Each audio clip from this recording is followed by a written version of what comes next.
वकील वकील अगर पीछे पड़ जाए हम तो जान ले बाती के बुरा न मना काका हमें थाना ले जाए मनोरंजन खातिर ये 200 रुपए का भाड़ा से बात मारी भगवती हर मोड़ पे तोड़ के दे आओ भाई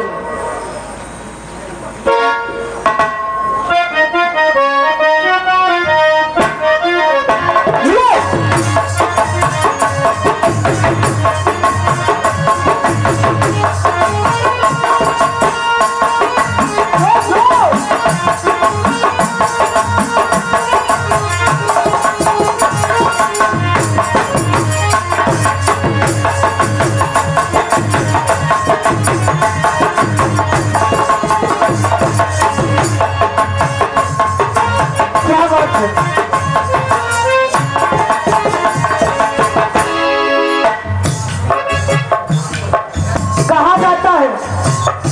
कहीं कहीं माता और पिता के काम से नाम से बच्चों को जाना जाता है तो कहीं कहीं बच्चों के नाम से माता और पिता को जाना जाता है। जैसा मान ला हमारे मुकेश भैया बिहार चालू करे इनके माई बाबू के लोग देखो भैया तक खाते हैं जानता है मुकेश के माई बाबू जाते हैं ये काम तू करत है। हाँ हो अरे तो का काम पता यार बहुत बहुत काम कर चुका है। ए भैया प्रभु श्री रामचंद्र जी अपने बच्चे वाले और कुछ को देख करके लंकुश कांड में गुरु जी गाए रहे बिहार सम्राट स्वर्गीय गुरु हैदर अली गुरु जी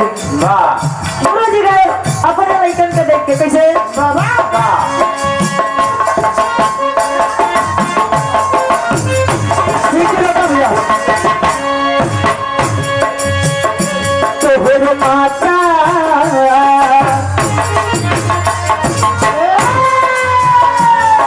माता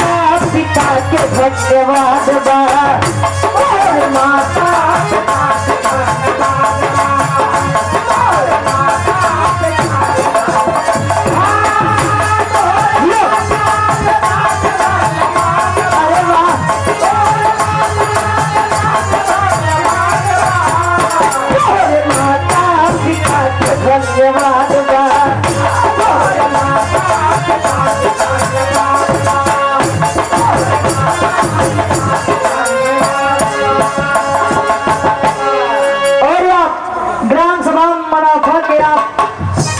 धर्म क्या बड़े भैया नीलेश यादव जी 100 रुपए का महान आशीर्वाद ये तुम्हारा समय खातिर बुझे खातिर कहा अगर दाल चावल के साथ चटनी 4 सलाद मिल जाए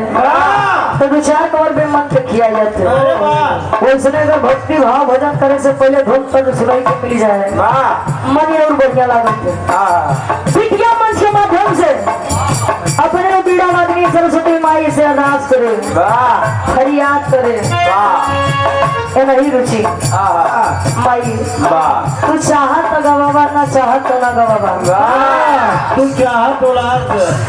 अच्छा वो लड़ी है कहीं बोले आराम कर। अच्छा विद्या मंच के माध्यम से अपने बीड़ा वादनी सरस्वती माई की अरदास करे फरियाद करे कैसे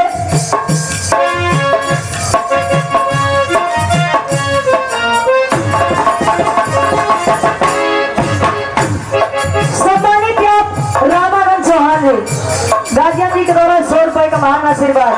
करे कैसे तो हो रे माई तो हो रे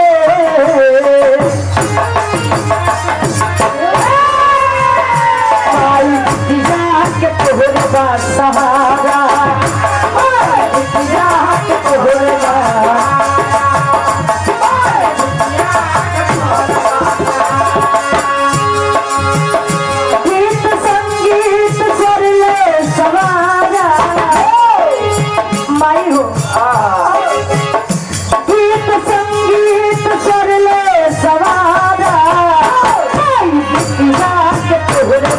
सहारा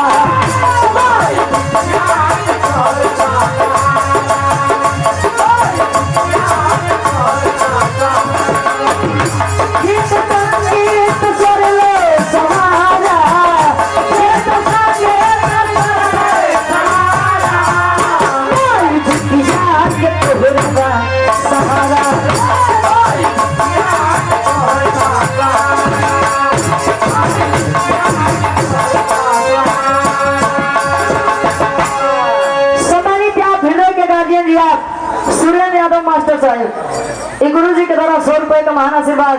चरणों में कोट कोट नमन है आशीर्वाद के चाह रहे सम्मानित धर्म के आप बड़े भैया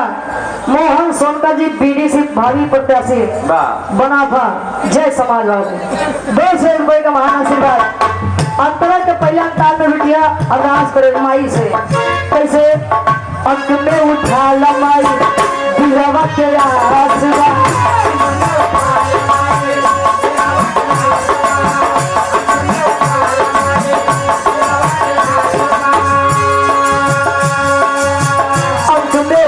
लमाई दिलवा के आशीर्वाद तोई गवई घुमाई पूरा विश्वास तोई गवई घुमाई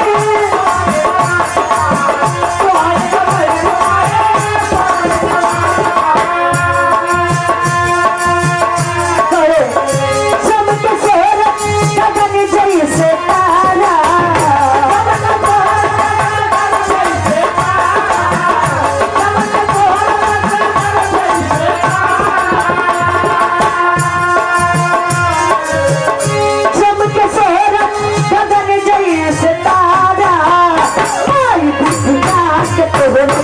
सहारा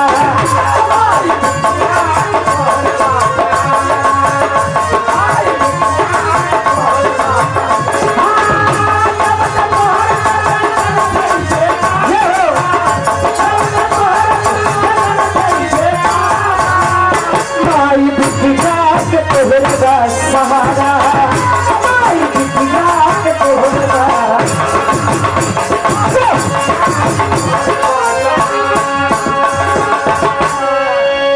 बड़े भैया सचिन सोनकर जी 100 रुपए का महान आशीर्वाद हो रहे आप रमानंद चौहान जी गार्जियन जी के द्वारा 100 रुपए का महान आशीर्वाद चमके सोहरत गगन जैसे तारा कहा जाता है आया है सो जाएगा राजा रंग फकीर अरे कोई विमान पे चल चला कोई बंधा जात जंजीर जो आया है उसे जाना है चाहिए 4 दिन आगे अच्छा ही 4 दिन कहे सामने गुजर जाने पर जल की कदर होती है और इंसान चला जाता है पर कीर्ति अमर होती है कहा जाता है भक्ति 2 मिनट ही करिए लेकिन भाव से करिए बुद्धिजीवी समाज बैठा है पढ़ा लिखा समाज बैठा है हमसे ज्यादा देश दुनिया आप लोग देखे हैं गार्जियन जी बताएं कि ऐतिहासिक मंच है 40 साल लगभग 40 साल से यहाँ विवाह होता समझ लो हमारा तो जन्मों न भरा ए भैया आप लोग ये मंच पे बुलाई की गवावता वगैरह खातिर तहे दिल से धन्यवाद बा कहा जाता है भक्ति भाव की होनी चाहिए पहले लोग भक्ति करें तो भक्ति कहा जाता है सदैव घाटे की होती है आज वाले जरूरत है माई के पंडाल में आए ना ये माई ए माई हमारे जन्म प्रधानी जीत जाते हैं 100 ग्राम लाची दाना लेके आई माई लॉटरी मंगे 5 लाख के चढ़ावा चढ़ावा 10 रुपये के तो देवी देवता प्रसन्न हुई है झूठे अगरबत्ती दिखावा काका तुम्हें माता च पिता तुम्हें बंधु चा सखा तुम्हें ऐसा भक्ति कोने कान पे कहे मन की तरंग मार लो बस हो गया भजन अरे याद पूरी सुधार लो बस हो गया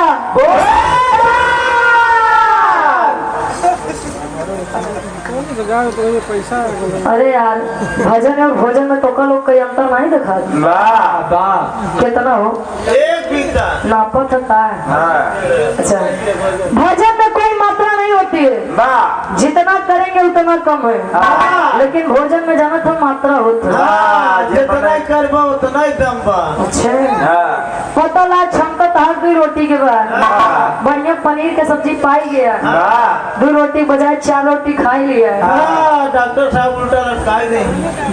हाँ तेरी बड़े भले की ना मात्रा के करा भोजन मात्रा में करा महाराज और आप बिहार जगत के भीष्म पितामह आदरणीय आप स्वर्गीय पंडित परशुराम जी के आप सुपुत्र हैं आदरणीय आप अखिलेश यादव जी गुरु जी के द्वारा इस भाव को समझते हुए 100 रुपए का महान आशीर्वाद शरणों में कोट कोट नमन है आशीर्वाद के चारी बिटिया आखिरी मन में बताए कि बिरहा जगत में कोने खानदान से ताल्लुकात रखत बा कोने बात के कलीगा अब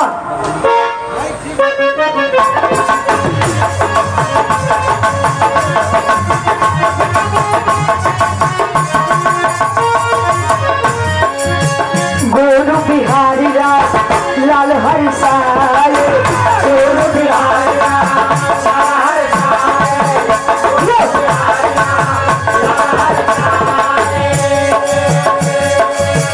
गुरु बिहारी लाल बरसाए कभी मलंगू जी की सजाए कभी मलंगू जी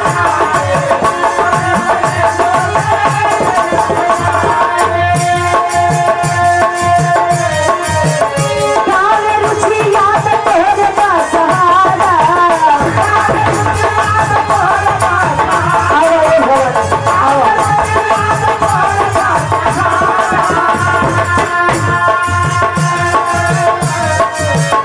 काले रुचि याद तेरे का सहारा अरे माई महफिल माई